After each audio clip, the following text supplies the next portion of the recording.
I'm sorry, Devil. We can't. Next Out time, buddy. anything you're saying. I don't know if you got a Bluetooth like Okay, headset no, I'm somewhere. sorry, man. I can't get. I do. Give me one second. Let me try 1 second. Okay. This guy, we need IT support. Shit. I think it sounds like he's got like a Bluetooth earpiece somewhere else, and he just doesn't know that it's that it's I have on. no fucking clue. Okay, one. We have to just drop him, bro. I hate to be that guy. Yeah, drop him. Okay, Drop me. sorry. I can't get to work. Sorry, buddy. Okay. Poor guy, dude. All right. That was Yeah, like that's some it. mic quality from like 2011, dude. I haven't heard that shit in a minute. We'll let Aaron replace him then. Aaron's always ready to go. Aaron. Hey, what's happening, guys? How y'all feeling? Can you hear me? Good, Yes, good. sir. We hear you loud and clear. Righteous. Nice to meet you. Yeah, electronically at least. Hey, so I got a couple questions for you, actually, about your production style. Something relevant to you, actually, and what makes you great. What's kept you grounded, man? Because you're part of the generation that really seems, as you've noticed, not grounded. What do you do on a regular that keeps you like in touch with not just flying off into the rhetoric? I mean, I think. I know what you're talking about, like all the Zoomers and them being like so fucking insane and depressed all the time and shit, right? Well, the Zoomers, the terminally online. Yeah, those yeah. who are I following think the stories you're following. Honestly, I think it's because like when YouTube and shit didn't really become like or like social media wasn't really all that big until I was like a I was like a sophomore in high school. Like it was big, but it wasn't like you could live your life on it. You know, like that wasn't possible yet. So I think like it's honestly like I just barely missed that by like 3 years. I think it's part of Interesting. it. So you think it's just part of the bell curve of like some of these people were more inundated? Yeah, because like think about it. Like when I was growing up, and I feel like if you know anybody like my age, like they're gonna say the same thing. There's like a group of people where it was like the internet was not real life. The internet was all fake. Like whatever was said on the internet did not fucking matter, and I think that was a healthier way of looking at it. Whereas like now I think a lot of these Zoomers like grow up, and I feel bad for them. Where it's like the internet is real life, and you know they're not wrong because politicians are on it every day. Like the internet's changed. Where like guess what? It is kind of real life now. Yeah, no, this is the interesting thing because you tend to cover, and I got to give you full credence to this because I've been calling and nothing against you, but I've been calling you the I'm sorry, basically the neckbeard reporter because I feel like let's go. Let's go. Because out of anybody, you tend to stick to facts, you tend to stick to story, and this is the next question for you actually.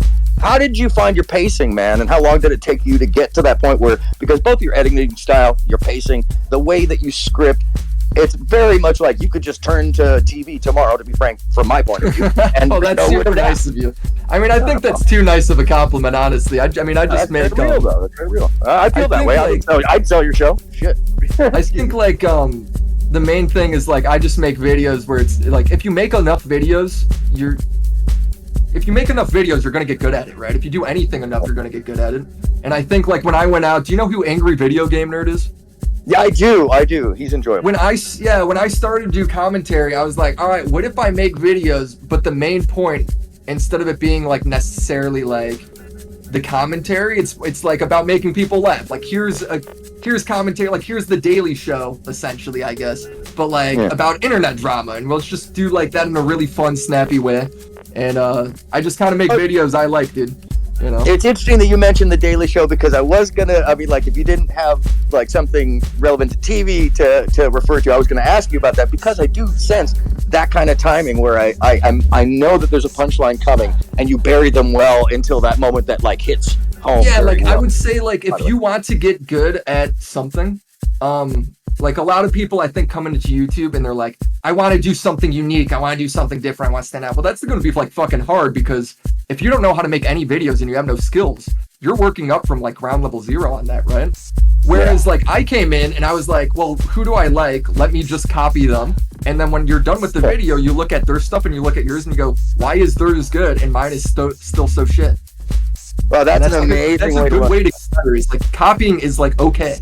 Copy. Yeah, no, that's absolutely. And by the way, I just got to say that most everybody that I notice are copying everybody else's thing, and you kind of clarified why that is. So I find it that it's incredible that you stand out because of that. That's really great. Yeah. It's like because then when you're actually good and you're like, well, my stuff is like I think.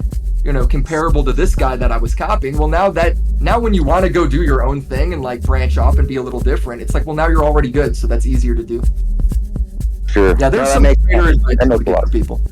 No, that's great advice, and I do enjoy your show. But okay, here's the last one, because who's out there that you're hate watching that we don't know about that we should? I would say like the kick streamers. Like, do you know like he brought up Jack Doherty earlier, or like Neon. Do you know who Neon is? No, I've seen the clip in what is that video stream? It's not Video Fail. It's the other one. FouseyTube, yes. Yeah, I mean, that's So it's like those guys. It's like a fucking car crash. You can't stop looking away from. It's like, dude, that's the sort of shit where it's like, I love what they're doing in a way, because they're fucking all. It's like the biggest group of psychos possible, all getting in one room and being like, let's all just be unhinged together. Which is true. And I love like that shit. I love the shit show. I love documenting it. I love talking about like these crazy fucking characters. Wow. So like, how did you avoid the Thorpes then, man? I mean, because so far I haven't noticed any. Did I miss one or something? No. Wait, how did I say that again? No. I don't know what we're referencing. There's a crazy family. I'll send you some shit on them later. Okay, shit. Did we just tell him something new? Oh my god, I feel my day's been made. I got no clue what you're talking about. That is fantastic. Wait till you see it. It's amazing. Hit us up for detail. Yeah, I'm looking forward to it, man. That is fantastic. Wait till you see it. It's amazing. Hit us up for detail. Yeah, I'm looking forward to it, man. Right. Well, that's enough for your time. Thanks, Tom. I appreciate you. I appreciate everybody in the audience. And by the way, everything you do, man, is far and above what most other people do. And if anybody's going to follow up what reporting is, they should be following your trail, Willie. Yeah, like, dude, hold on. I just do dumb YouTube drama, so it does drive me crazy when people cover actual news story, like, in a worse way than I cover fucking Trisha Paytas or some shit. Like, I find that fucking to be, like, an issue. Yeah, no, I feel that. And I have a lot of problem with it because there's so much quality reporting, quality history, intellectual media. I have to use her as an example because I compare her a lot to you in at least the history space and black history. She's covering stuff nobody does. There's a lot of folks that are just being missed that do it well, and there's a lot of folks that aren't being missed that do it terribly, man. So good on you. Yeah, thank you, Aaron. You're too nice. You're too nice.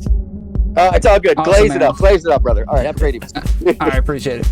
All right, we got two more in there. We're just going to do the last two. Aaron at the end was he said something along the lines of like, yeah, there's all these people that are way better than somebody that's as wrong as Hassan, right? That aren't getting the same level of recognition.